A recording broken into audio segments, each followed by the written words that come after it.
Chapter 24, Cacophony. Cacophony. Frithia gazed down, the deep red girl rippling as she swirled the cup, knocking back the dregs and refilling it with the last of the sherry she had ordered, her palms cracking as she closed her hand about it, the skin thick where blisters had been opened and healed too many times by that 10-day of labor. The bomb Anomen had given her was somewhere in her bag. Frithia tightened her grip with a wince, leaning back in her chair to survey the bustling tavern about her from under a disparaging frown. People, weak, judgmental people going about their lives at the mercy of the next great evil, and all expecting someone else to step and save them from it, a drama in which she, rather ironically, was to play both hero and villain. At a nearby table, two florid women shared talk over a bottle of wine, starched linen caps folded neatly over coiled hair. Frithia felt their laughter stab. Soon she would be gone, and not one person in that tavern knew enough even to care. Would it make any difference if they did? She doubted it. And as for those that would care, Frithia felt the jealousy swell. Anomen and Brianna frozen forever in that stomach-twisting diorama, their bodies close in the press of the tavern, lips waiting to meet, that almost kiss a Venus bite that had filled her with a bitter poison.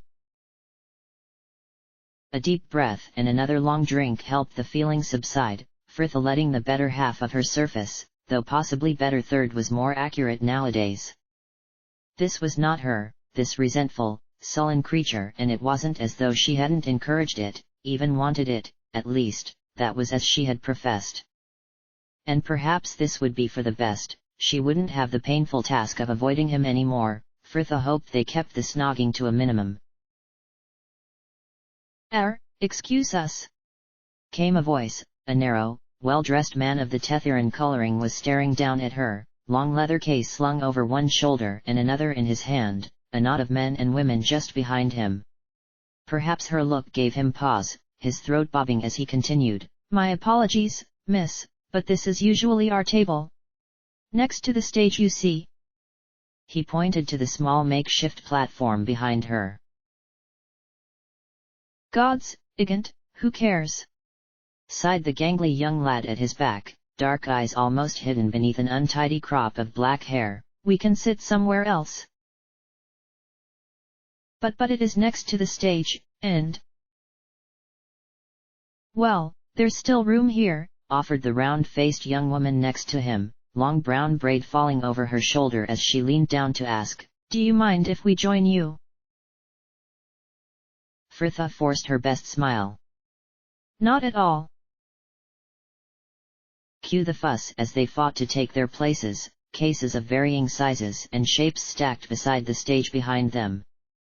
They were a company of 5 in all, the 3 she had spoken with joined by a stocky man with a neat black beard and a pretty young woman of Kalamshite descent, long dark hair curling to her waist. They were all of a similar age to herself, give or take a few years, Igant fussing over the folio he had brought from his bag as the rest of them settled in their seats. Frithia kept her head down, silently cursing into her full cup. There was no way she could casually down all that and leave, not unless she wanted to look like a consummate lush. "So, what are we playing for tonight's first set?" began Igant with a nervous glance to her, the interloper. Frithia avoided his eye.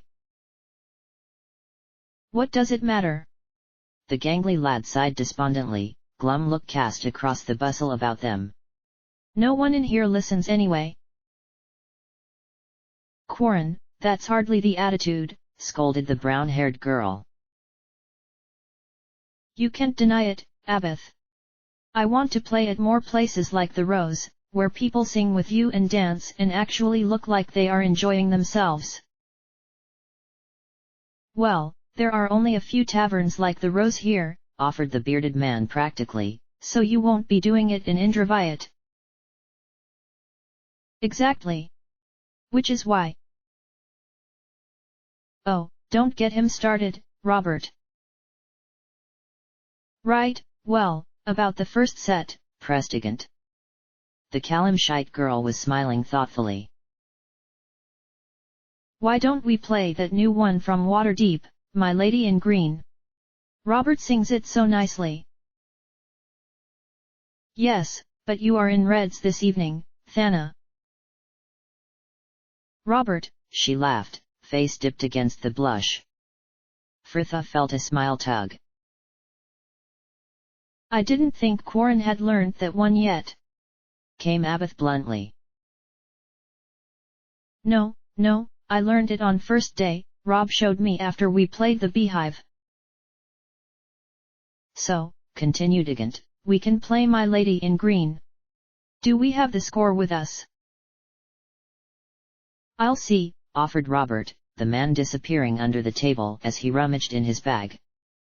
A glance between the two women he had left, Abath's eyes drawn to the cluster of intricate gold leaves that shimmered against the girl's dark throat. That is a fair pendant you have there, Thana. The girl smiled, both pleased and embarrassed as she laid a fond hand over it to confess, Oh, yes. Ah, it was a gift from Robert for my birthday. Was it now? Chuckled Quarren, elbow unsubtle prodding the brown-haired woman next to him. Business at the Smiths must be going well. Robert emerged to give a stoic shrug, handing a sheaf of papers across the table to Igant. I can't complain.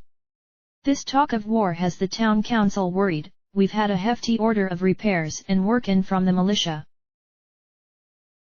Igant was nodding. I did the paperwork at the town hall myself. The funds have been raised and all guardsmen must be in possession of a spear, short sword, and cuirass. Quarren laughed. That'll be useful for when that army of dragons turns up. I bet when they hear that, they'll tuck their scaly tails between their legs and bugger off back to where they came from. Fritha fought back a snort. Quarren's companions were less amused. Oh, don't let's talk about that, sighed Thana. The thought of even a normal army laying siege here frightens me. You heard about Sarah Dush. Which is why we should be getting out of here. Do you really need a threat of war to explain away your wanderlust, Quarren? Chuckled Robert. Well, you know I'm not leaving, war or not, said Abath, hand landing on the table as though she was planting her banner. Indraviat's my home, all my family is here. And they still will be when we come back. Rejoined Quarren passionately. Don't you want to see the world? And where would we go? I've always wanted to see Kalimport, sighed Thana. My grandmother was from there. Too hot for me, said Robert. They say Zazispur is very fine. Shindikal's wayworn boots, cried the lad. Zazispur's barely half a 10-day away, we may as well stay here. I am not sure now is the time to be traveling, anyway, reasoned Igant. Such armies attract all sorts of villainy. The sea caravans are all hiring additional guards. So, you want to play here for ale the rest of your life? We have a good enough lot here, Quarren, offered Robert. Maybe for you, I want to live a bit before I die. Well, you go on then, sighed Abath tersely. Me, I'm settled here and happy enough playing about the town a few nights a 10-day. Her sharpness seemed to bring a silence to the rest of the table, Quarren sending her a sulky scowl. It was Thana who relented first, the girl taking up the mantle of peacemaker. Well, where would you go, Quarren, if you could? I don't know, he sighed, frustrated and eager in the same breath. Somewhere where a man could make his name, like Dar Omar or Athkatla. Robert was shaking his head. You'll never last in Quarren. They're too grudging with their coin up there. I heard you have to play for free until they know they'll make a profit on you. All eyes flicked to her and Fritha felt the blush rising as she realized it had been she who had spoken. I have a friend who owns a theatre in Athkatla. If you ever wish to go, mention my name there and Master Higold will see you right. The young man looked quite taken aback, a slow smile spreading across his face. Oh, well, my thanks, friend, and the name? Frithha hesitated. Well, she couldn't very well tell him a false one. It's Frithha of the Five Flagons Playhouse. If you do manage to get there, please tell the troupe I think well of them. I certainly will. He chuckled warmly. You probably gathered already, but I'm Quarren, this is Abath, Igant, Robert and Thana. So what brings you here, to the boring backside of Tethur? Quarren, scolded Abath. That's no way to talk of our town to outsiders. Frithha smiled mildly. You should listen to her, friend, there are certainly duller places to be. Quarren snorted. Yeah, I'm sure Ithkatla's really dull. Well, no, you can't accuse it of that, though I've been plenty of places that were. Imsvale, Nashkel, Ulgath's Beard. That's north of the gate, said Robert shrewdly. You've travelled a lot for someone of your years. Frithha smiled. It must have seemed so to others, though it would have never been enough for her. Yes, I suppose so. I'm with a group who finds work as caravan guards. You see, cried Quarren, eagerly seizing upon this, that's what we should be doing, travelling minstrels wandering the lands, finding inspiration. Playing for bandits, quipped Abath. Frithha laughed. I won't deny there are dangers, but it is a good life, especially, if you like walking. A round of laughter, the smiles lingering as a maid arrived to take their order, quick hazel eyes darting to her. And will you be having another, milady? Yes, I think I will. The harmony of their voices sounded so lovely, so rich and whole, it was difficult to believe she was a part of it, Frithha drawing a quick breath as she joined the rest of that small band in the chorus. The melody they played together seemed much louder than she would have believed of so few instruments, their spare lute in hand as she joined drum, viola, sitar, flute and chimes in that ballad of a lovelorn maiden, their audience continuing to chat and drink in ignorance.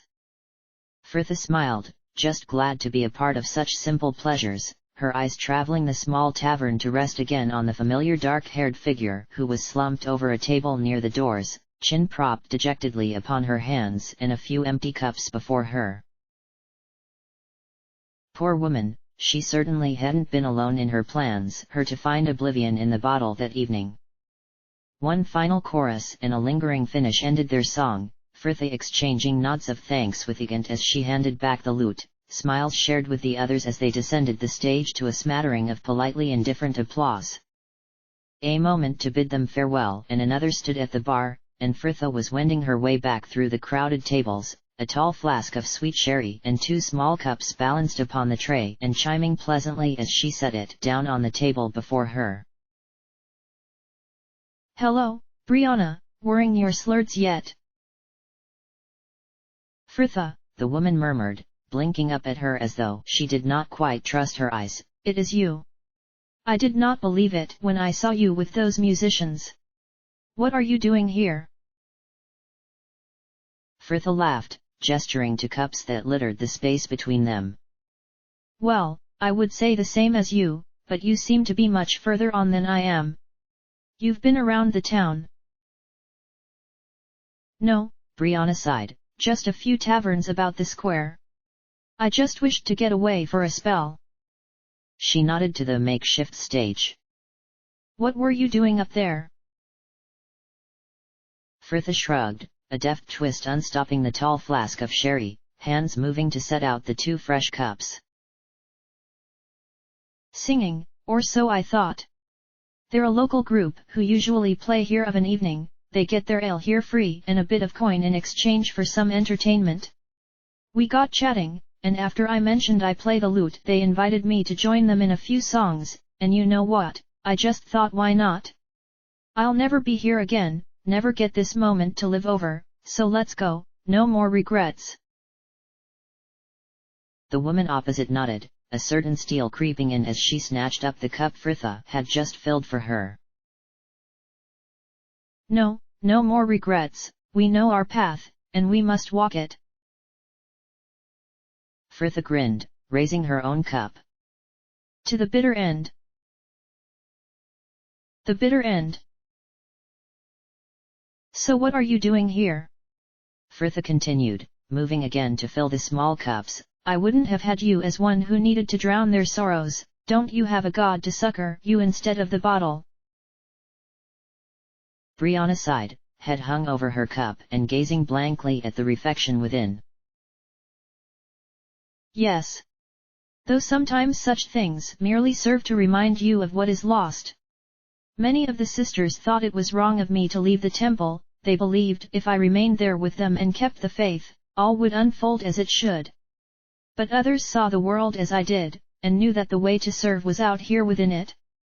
I will admit, I was not sure I had made the right decision, even after I had left. She glanced up, eyes suddenly alive, but then I met you, all of you, and I knew I was doing my Lord's will. I'm glad you're not conflicted in this. Such resolve will be important in the times to come. Fritha quirked a wry smile, stomach warmed with sherry. A fine thing for me to be lecturing on, though I suppose I can say it now, it might have taken me a while, but I feel I'm finally there with you. You doubted your path.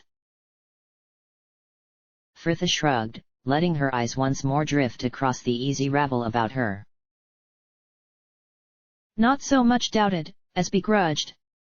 But it came to me as I sat here, looking about this room of ordinary people, all caught in thoughts of this year's grain harvest, and the latest muslin weaves from Kalimshan, and whether dear Joseph will finally propose come midsummer. This world is worth saving, just as it is, without saints or paragons, and I'm going to do it. Fritha smiled, glancing back to the table to find Brianna gazing across at her with soft, dark eyes. You are so wholly good, I never would have expected that. He is right to follow you, despite what his order may think. Oh, not this again, Brianna, why are you so desperate to get Anomen and I together? Because this is important. She cried passionately, the outburst seemed to take even her by surprise.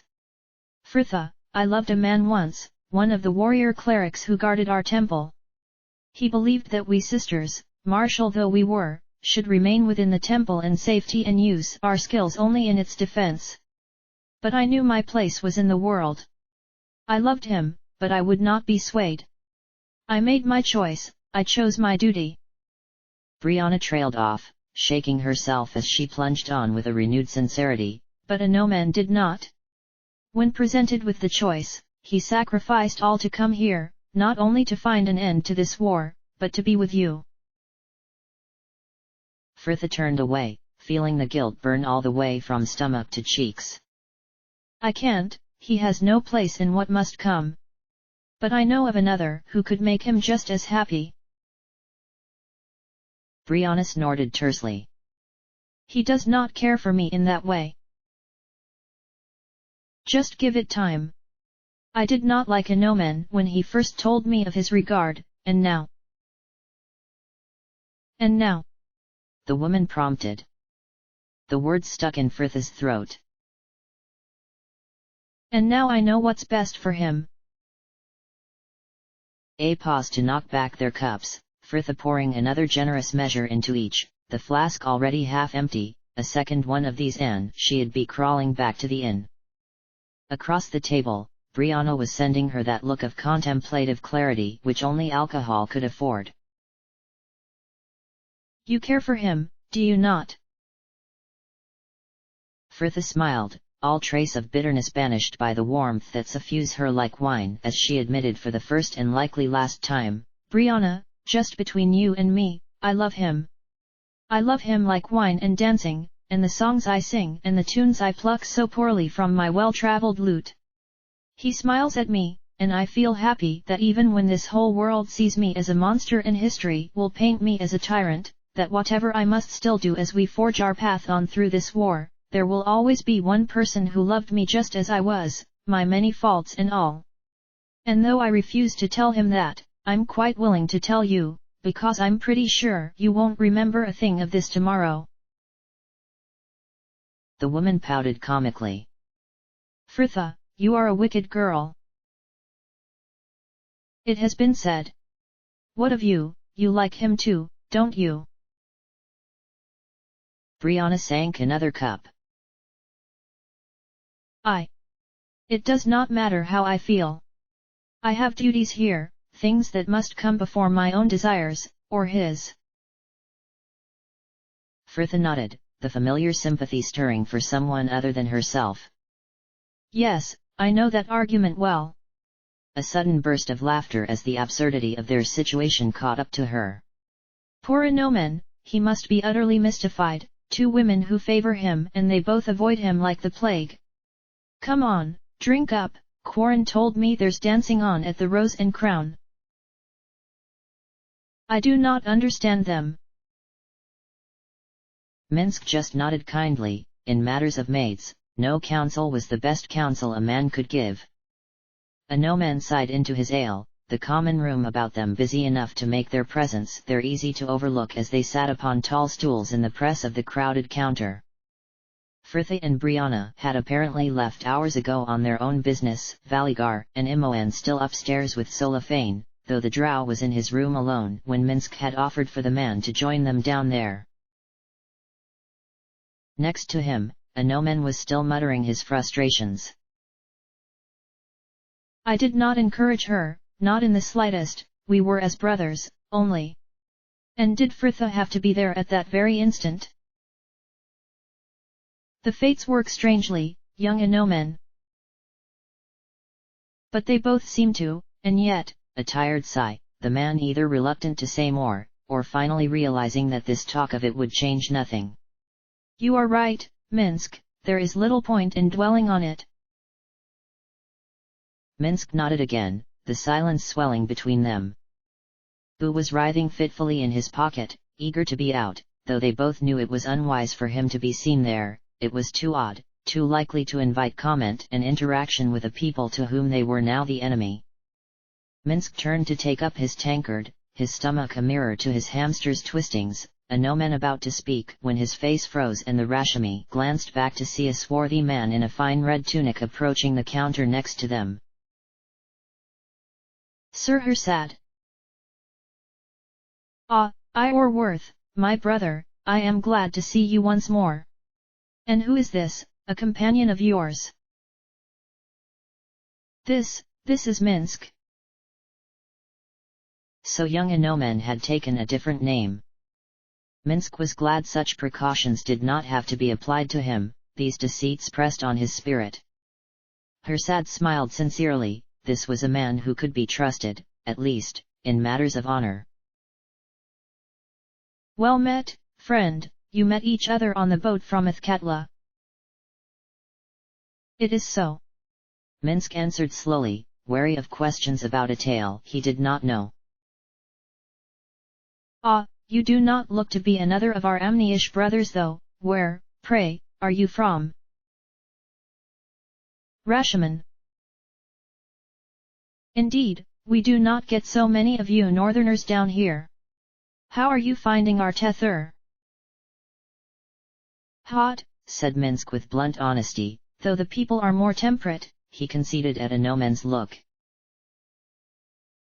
Hersad's smile had broadened. I am glad to hear our hospitality has not deserted us, even in these dark times. So, what brings you so far south, friend? Minsk faltered. He had never been good at lies, mind unable to quickly find and deliver the needed stories. Dinah Hare had always said the best lies held an element of truth, not that she approved of such false dealings.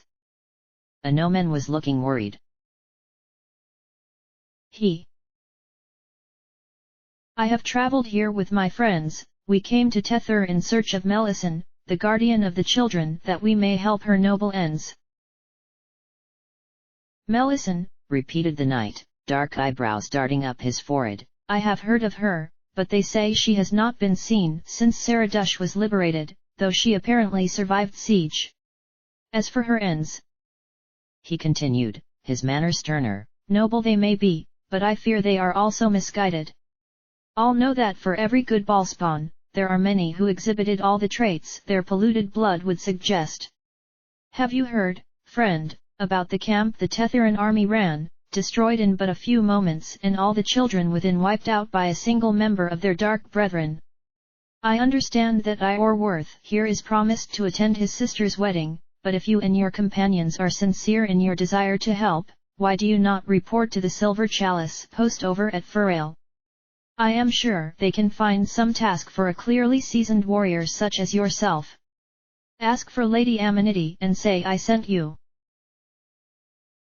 Minsk nodded once. "My thanks." Persad smiled, returning his attention to the bar, and neither of them spoke again until he and his drinks were back at his table. Minsk watched the men share a good-natured laugh. "I do not like having to lie." "No, Minsk, nor do I, but sometimes it is necessary." "You take to it well enough," the ranger accused with an unwarranted anger. "Who says you find it a path much easier to walk than it was once? False names and tales of weddings, you have a fox's tongue." A noman just shrugged off the insult, drawing a long mouthful of ale. "If circumstance forces my hand, I may as well act with willingness." "Humph! You sound as young Fritha." Minsk ignored a noman's splutter. "Where did she go this eve?" A noman was frowning, large hand wiping the ale from his beard. "I do not know, she did not say." "And Brianna?" A shrug was answer that time. Minsk turned back to Persad and his friends. How dark a war that pitted the good against each other. Imoen refilled her cup and took another long draught of wine, feeling it warm all the way down, her free hand keeping careful hold of the old towel she had draped across her shoulders, a protection against her lank hair.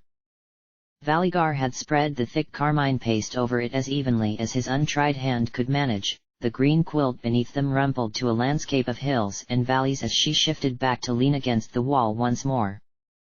They were sat on her bed in the room she would be sharing with Brianna, should the woman ever make an appearance, their pair settling down with a large carafe of wine as they waited for the die to take, talk flowing and ebbing to warm comfortable silences while the world beyond the window grew dark, the single lamp set upon the dresser and reflected in dazzling twinship in the mirror behind. Maybe it was the wine or perhaps the surroundings, but Valigar seemed more relaxed than usual, the man lounging next to her like some great, lithe cat, one knee bent and an arm resting upon it, his wine cup lolling in his hand. Imoen watched him raise it for a drink, the soft light defining the muscles in his forearm where the sleeves of the dark green tunic he wore had been casually rolled back, and she could not suppress a swell of pride to think that he was hers, that of all the women he could have picked, he had, with a bit of prompting, chosen her despite their differences. He caught her watching to smile, a gesture she could not help but return as she turned back to the window, the rattle of a wagon echoing along the street. "It's a shame things turned out as they did. I had been hoping for a chance to go around the market here. To look for a bow." Valigar confirmed. "We could have still gone. I doubt any here would recognize you, even if your name is known." Imoen shrugged, hand catching the towel before it slipped off her shoulders. "Nah, I didn't really fancy it after, well, you know. And it is nothing urgent, it's just nice to have a wander sometimes. I remember the traders that used to come to Candlekeep and the wonders they'd bring, as well as the parchment and food and all the other things the library needed to keep running.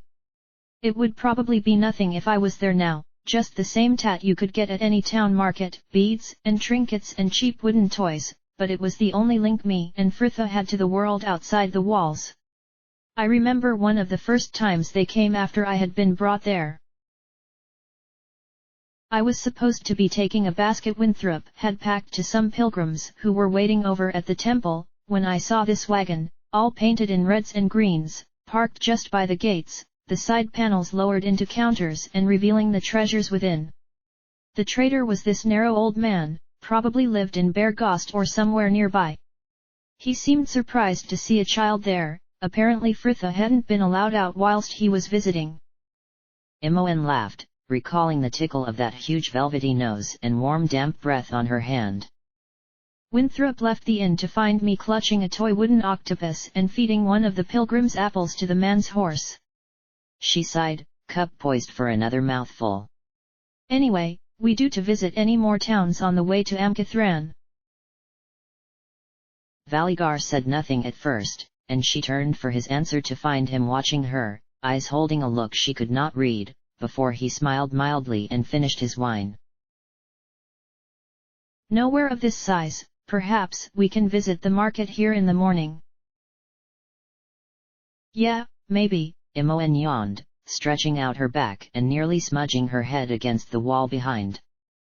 Valigar caught her shoulder just in time. Careful there. Imoen grinned, reaching forward to catch up the earthenware carafe from the dresser next to her, the dull thud of feet in the hallway sending a tremble through her hand as she topped up his cup. I wonder if Fritha's back yet. You're worried?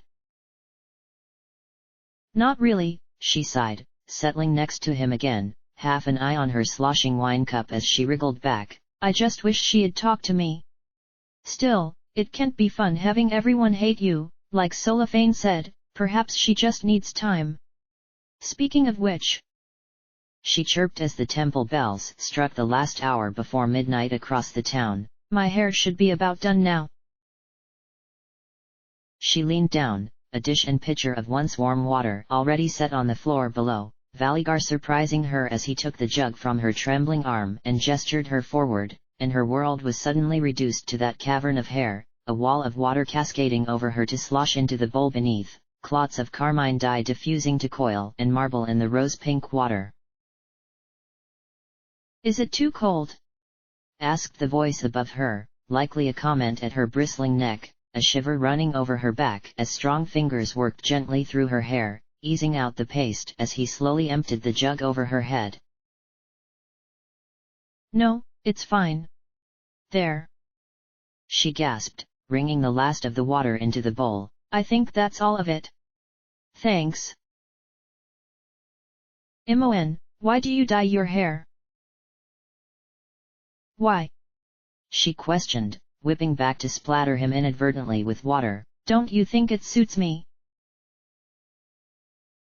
He faltered, seemingly caught out. That was not what I said, but you could not have known that it would before you decided to dye it. Imoen laughed sheepishly, head mercifully ducked under the towel and rubbing vigorously as the heat licked her cheeks. Well, the reason I started, well, it sounds silly really, but it wasn't always easy growing up with Fritha. Not that it was her fault, far from it, I mean it wasn't like she did anything to encourage them. I remember she was horrified. Imoen. She peeked out to find Valigar regarding her with a wry half-smile. Imoen grinned. Right, the hair. Well, my real hair, it's just sort of mousy and I could never stand it longer than my shoulders before it was annoying me. And then there was Fritha, skipping about in that coat of fiery red curls, and I suppose I just felt a bit plain by comparison. Plain? He repeated with a pleasing incredulity. Imoen laughed, throwing the towel to the floor and taking up her comb. I know, hard to imagine, isn't it? I mean, I know I'm not ugly, in fact, I'm quite pretty if you get me at the right angle. I've certainly had enough interest over the years. But Fritha, soon bless her, she spent most of the time in those shapeless grey robes the scribes would wear and couldn't have told a boy liked her if he had carried a banner, and she still had half the acolytes mooning about the place, all sighs. I felt so ordinary when we were younger, so I laughed and flirted and made merry whenever I could. I wanted to shine in a different way. So you dyed your hair pink? Concluded Valigar with a frown, as though this was not the next step at which he would have arrived. Well, when I told Fritha I wanted to dye it, we were going to just use henna to put some red through it, nothing fancy. But then Fritha mentioned she had found some other recipes in the archives, for different colors, and I thought, ah, stuff it, if you're going to do it, just go for it. Pink it went, and I found I really liked it. Suddenly, I was me, the girl I was always supposed to have been. Niklos used to say. Niklos. Imoen glanced back, not much at the word, but the way he had spoken it, his voice deeper than usual and holding a weight that make her stomach shudder. He was a boy I met in the gate, part of the Thieves' Guild me and Fritha were running errands for. He used to say it reminded him of a harbor sunset. Valigar was watching her with contemplative black eyes. You were close. Yeah, I mean, I didn't love him, but it was nice losing yourself to that rush of feelings, the thrill of seeing him, the bliss of being the center of someone's attentions, the longing for our next meeting. Her smile faded in the sting of that betrayal. It didn't end quite so well. The gravity of his question missed the change in her manner. He died. Imoen burst out laughing, wine almost slopped into her lap. Gods, no. Leave Fritha the role of tragic heroine in this. No, nothing like that. Just it turned out him and the rest of the guild had been in league with the Iron Throne from the start. When I confronted him with it, he told me. Imoen swelled with the old indignation, told me that despite him recognizing me, he had never made a move to collect the bounty on us, like I was supposed to be impressed. That arse. A moment where the man just stared back at her, and suddenly Valigar was laughing, deep, wholehearted belly laughs, and such a contrast to the reserved chuckle she normally teased from him, it was a joy to see. Imoen fought back her own grin, straightening with a haughty toss of her damp hair to strike his leg with her comb. And what is so funny? This is my tale of devastating heartbreak. I do not know, Valigar sighed eventually, you are just so irrepressible.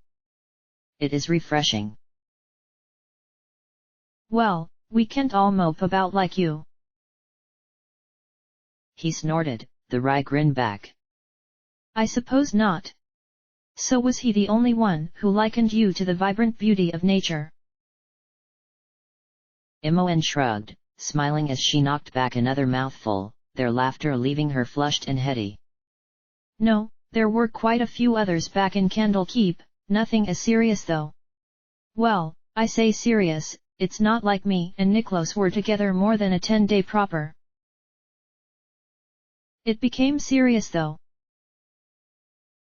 Imoen heard the question behind his words and smiled. She had nothing to be ashamed of, and even with all that had happened after, the memory was nice, curled together in that small bed, his skin warm against hers and that pleasant ache all through her, a new feeling and yet not wholly unfamiliar one, as though she had just experienced something her body had always held the memory of.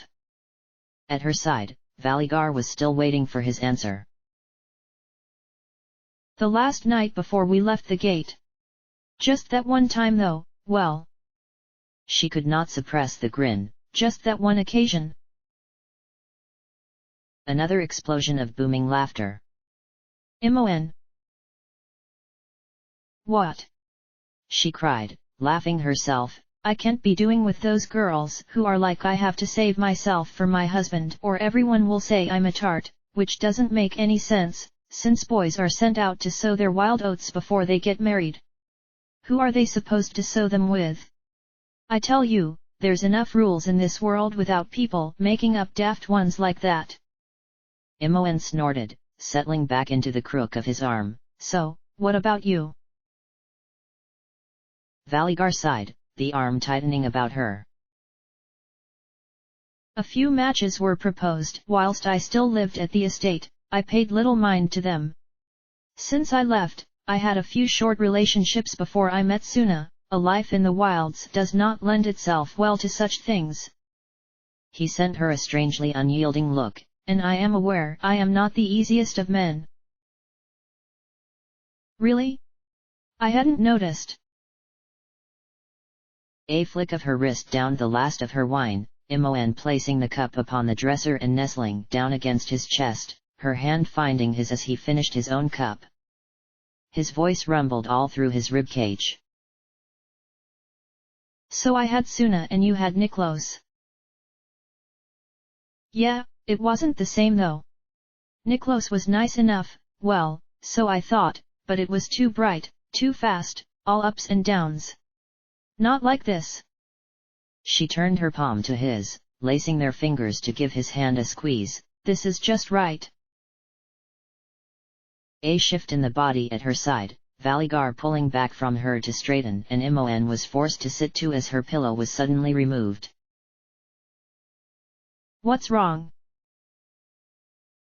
Valigar said nothing, just stared down at her, a strange intensity to his expression, and Imoen closed her eyes as their mouths met, losing herself in the sensation. Damp hair cupped against her face, and she raised her own hands similarly, letting his thick braids trail through her fingers as the kiss became more urgent. Bloody hell, Vals, Imoen gasped as they parted. I'd have dyed my hair sooner if I'd known it was going to have this affect. Valigar looked unusually flustered, brow marred by an earnest frown as he gazed down at her once more, breath still coming quick by the rise and fall of his broad chest. Imoen, we. Imoen smiled gently, letting a hand trail down his forearm, the hairs stiff as she brushed them against the grain. Come here. His arms encircled her and they were kissing once more, the muscles moving under his tunic as he pulled her to him, strong hands sweeping over her back, and suddenly her tunic was being hauled off, Imoen struggling to be free of the fabric and back against him. He was kissing down her neck now, breath hot against her skin, lips brushing lightly against the thin straps of her camisole, Imoen reluctant to break the contact even as she tugged insistently at his tunic.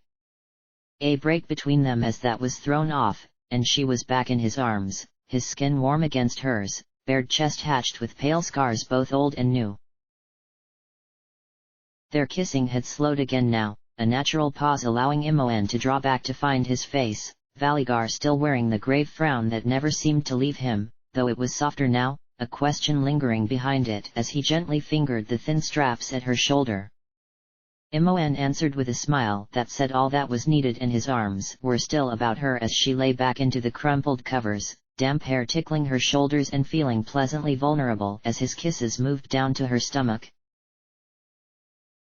Inomen drew another mouth of the sour and decidedly flat ale, though he did not bother to order another, his feet just skimming the floor as he sat upon the tall stool before the bar, old Adra dozing behind the counter. It was a little before midnight and, after a few days walking, Inomen would have preferred to have retired by now, but he could not settle, not with neither Brianna nor Fritha returned.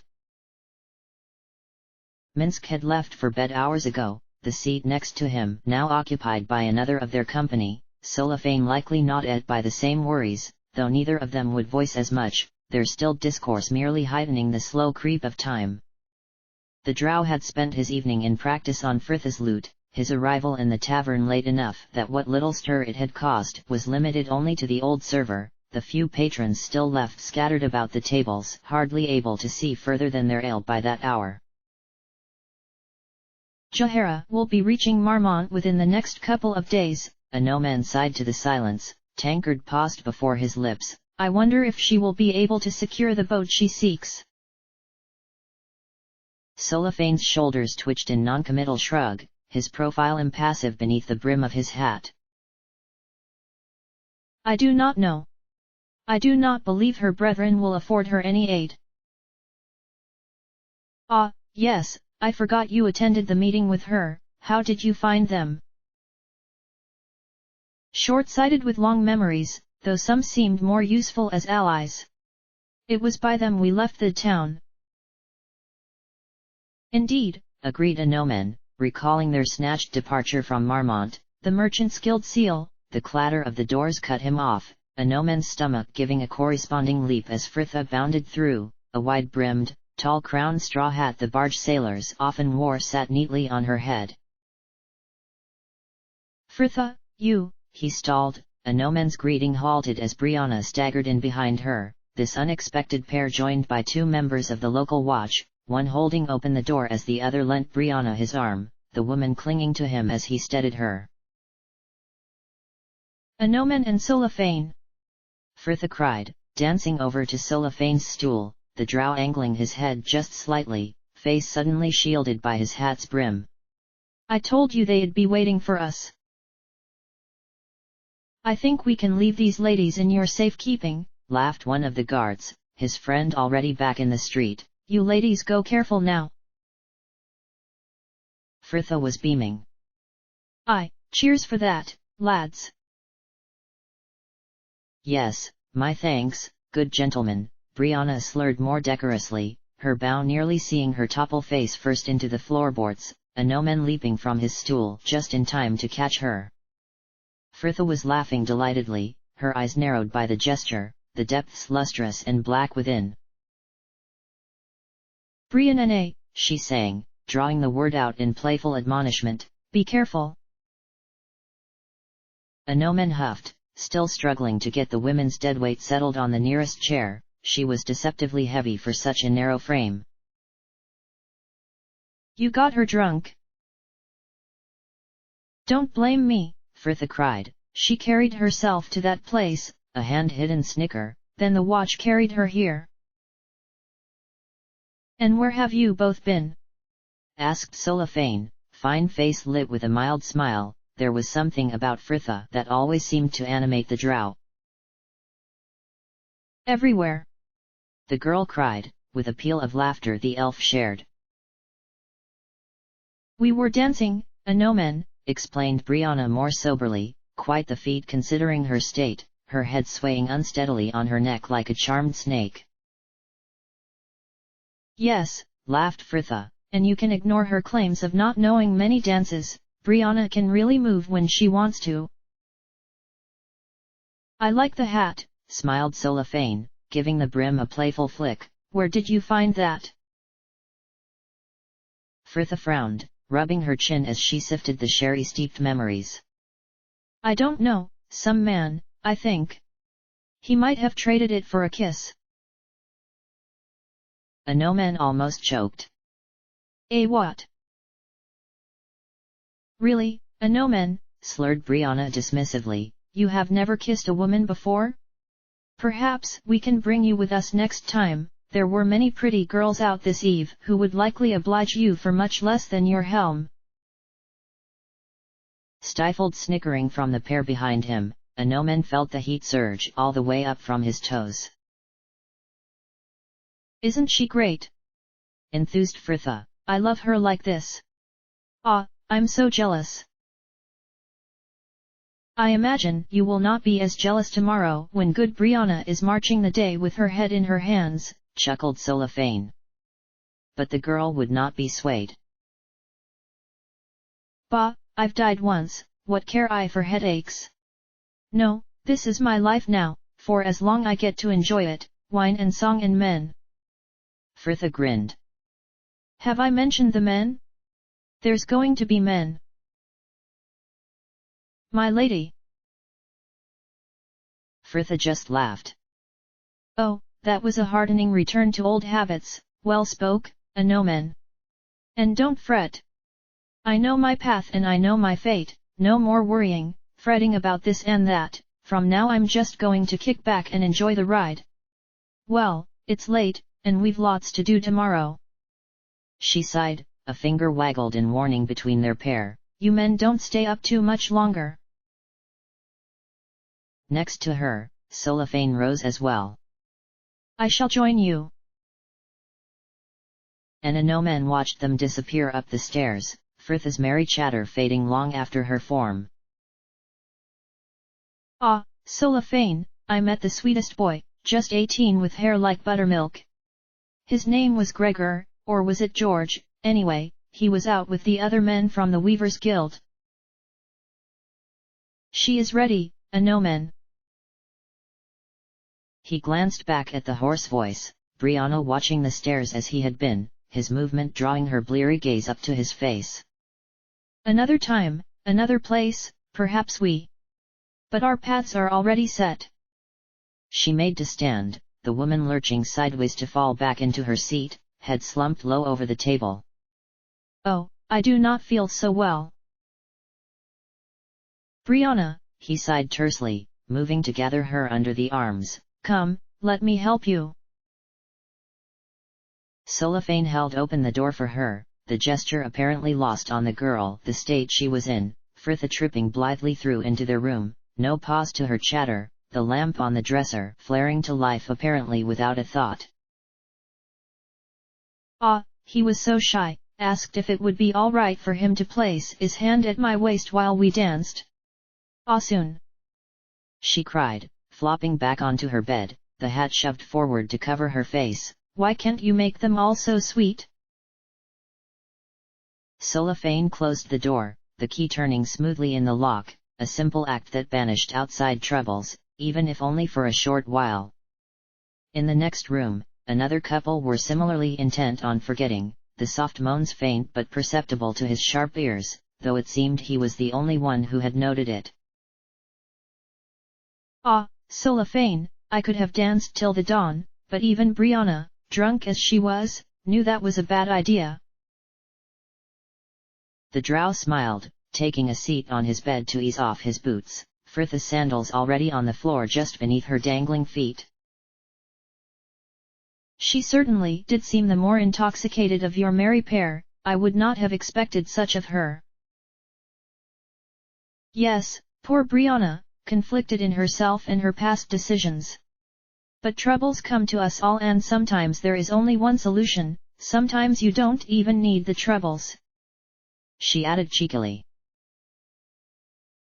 I am glad you enjoyed your evening. I did, I really did, she sighed, half straightening to whip off the hat and throw it to land on the wooden bedpost. It missed by a long way. Fritha laughed, flopping back into her bedding. Wine and song and, gods, someone's going for it! She cried, finally noticing the noise. What are they doing next door, jumping on the bed? Solafane threw a contemplative glance to the wall next to them. I believe that is Imoen's room. A look between them, Fritha's incredulous expression exploding in a burst of laughter. Steady on, Imoen, you'll bruise the boy. Solafane snorted, though it was nothing to her amusement, Fritha hunched and sobbing into her hands. He watched her with a fading smile, mind drawn involuntarily back to the other girl who had trembled likewise before him early that day. Imoen was upset before, when you left. She doesn't sound so unhappy now. Ah! Fritha sighed at last, shifting on her knees as she made to change for bed. I am pleased for her, truly, this life should be lived to the fullest, or what's the point? You seem to be following your own advice in that. Fritha laughed. Most certainly. Then, you have accepted your fate. He pressed, not quite trusting this merry change in her outlook. He watched her shrug. No, and I've stopped wasting time trying, too. I'm never going to be content with what must come, how can I be? So I may as well just forget about it and enjoy my life, shortened as it is. Then perhaps, ventured Solafane, it is time to tell the others the truth. Fritha whipped back to him, hands halted halfway through folding her tunic. They suspect something. No, but they will have to be told eventually, Fritha. Mon can sense the distance your silence is causing. But this clearly was not the thing to say. If you wish to tell them, then do so, Fritha offered crisply, her back to him as she folded her tunic over the end of her bed and stood to slip off her trousers. I can't make you keep your silence. Solophane sighed, at least he was accustomed to the burden of secrets. I will not tell them, but the longer you keep it from them, the worse it will be. Fritha laughed, catching him with that sadly accepting smile. I'm going to cease to exist, Solophane, how much worse can it get? I will tell them, when the time is right. Come on. She sighed, slipping between the sheets to lay as though asleep, hands folded neatly above the blankets over her chest. Come kiss me good night, and let's to bed. He obliged her, his shadow falling across her form to take the lamp's gold from her skin, the floral scent of her hair mingling with the sweet warmth of her breath as he stooped to her forehead. A sudden dart upwards, her lips meeting his in her requested kiss, and he could hear her smile as she turned over. Night, Solophane. Solophane said nothing, just crossed to put out the lamp and let the darkness envelope them at last. Though it did not bring the peace it usually did, the man laid under the cool blankets, an unrest coiled in his chest that he could not quite quell. He had never been one to mull over the whims of females, they did as they pleased at that instant for the most part, but she was a difficult one to read, all the same. He could taste the sherry on his lips, a sweet contrast to the sour ale he had been drinking. Feelings were strange things, confusing, conflicting and usually unfathomable. A rustle of blankets next to him, his eyes making out her shape sat up in the darkness. Fritha. Hey Solophane. Her small fist hammered 3 blows against the wall at their head. You two, keep it down. End of chapter.